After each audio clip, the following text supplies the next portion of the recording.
What's up, everybody? This is going to be a little different video than people are used to. This is what I call the Doomsday series.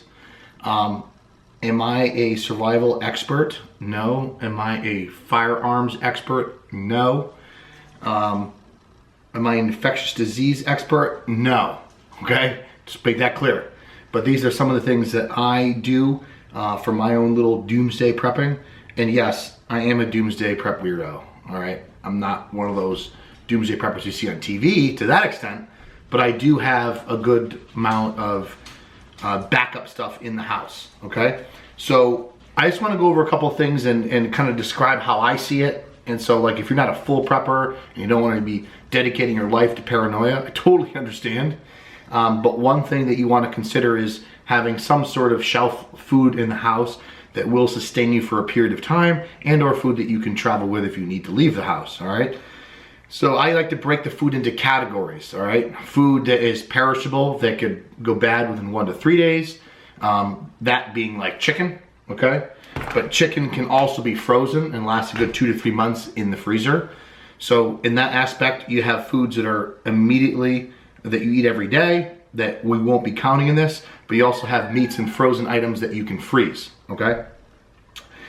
The next thing is food items like supplements, bars, dry cereals, rice, oats. Obviously those things have a longer shelf life and those can be used and substituted as meals, all right? And obviously when you're looking at what you need nutritionally, you're usually looking at, you know, nutrient dense foods, protein, and things like that. Obviously, you know, I'm not gonna go to the extent of like, this is a crazy zombie apocalypse and there's no food and what exactly to get. I'm just telling you what I do, all right? So I always have a few jugs of meal replacement on hand. I have tons of cream of rice. I have bars. I always carry bags of nuts, almonds. I have a couple bags of mixed nuts to get a variety of micronutrients, like Brazilian nuts have a lot of selenium. I have jars of peanut butter, almond butter, cashew butter, and I actually choose plastic, believe it or not, because yes, this is paranoid, you can make fun of me all you want, but I don't care, is if I had to travel and I had to leave the house, I'd rather put a plastic container of peanut butter in my backpack than a glass one. And then we move on to foods that are generally last longer, a couple years, which would be your canned foods. The particular canned foods that I choose to purchase are specifically canned beans. I do beans, good protein, good carbohydrate source, good fiber source, good high in potassium. Awesome. This is probably one of the best options you can get to have food storage in your pantry for nutrient density and of course protein source. And then I also do a lot of canned fruits. Okay, fruits are nutrient dense, and this will last 2 years. So this will be eaten regardless. I'm not gonna waste it because always buy foods and canned foods that you're gonna eat anyway, so you don't waste them. So I will cycle through them. And if not, I'll bring the food to the food pantry and give it to somebody who actually really needs food. Next is canned tuna. All right, I do canned tuna, canned chicken breast, canned salmon, salmon omega-3s. You got the tuna, good protein source. And these last a good 2 years as well. So these are good non-perishable items to have in the house for backup. And this kind of crosses right over to the current situation we're in now with all the food, you know, food shortages and stuff and people picking all the cans. Well, if you're a weirdo like me, you already have a pantry full of all that weird stuff. And then you can go to the extra mile. And I have about, I think 6 months of dry freezer food, which is these. This is rice and chicken, freezer dried, and this has 900 calories in this entire thing. So clearly this is about a meal for two. And the expiration date is March 2048. It's gonna last a long time. I have a lot of these. And that's usually for my backup, just in case something really does happen. The other thing that you always gotta consider is water. Everybody's buying all these freaking bottles of water, which is madness.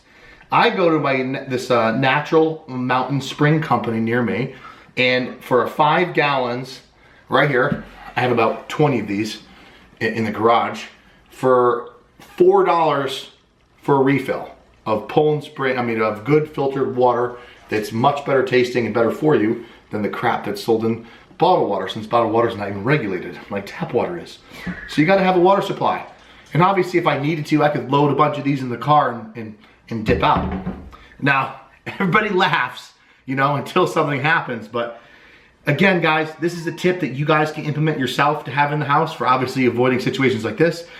In this current day and age, in this country, are we gonna have a fallout where there's gonna be zero food supply for months? Probably never at this point in time. Hopefully never. But it's always good to have something in backup, a little contingency plan, so you don't run into the store and panicking like everybody else and then being out of luck. And most importantly, if you do have abundance of food and you have tough state, you can help other people who are in need, who are legitimately in need, and who possibly couldn't go to the grocery store themselves. So I always like to be prepared. I like to have the upper hand, and it's something that kind of goes in line with a mean bodybuilding. You gotta be prepared all of the time. You can't be like, I'm gonna leave the house, figure out what to eat later. No, you bring your cooler, you pack an extra meal, just in case you're not gonna be back in time. So this kind of falls in suit in line with everything that goes in bodybuilding too, is being a big planner. Not to mention, my mom's gonna be paranoid as hell. I'm gonna grow my whole life, always talking about preparing for the worst and making sure you know, you have everything, and probably comes from her father being in the FBI. So her life is a little more interesting than mine in that aspect.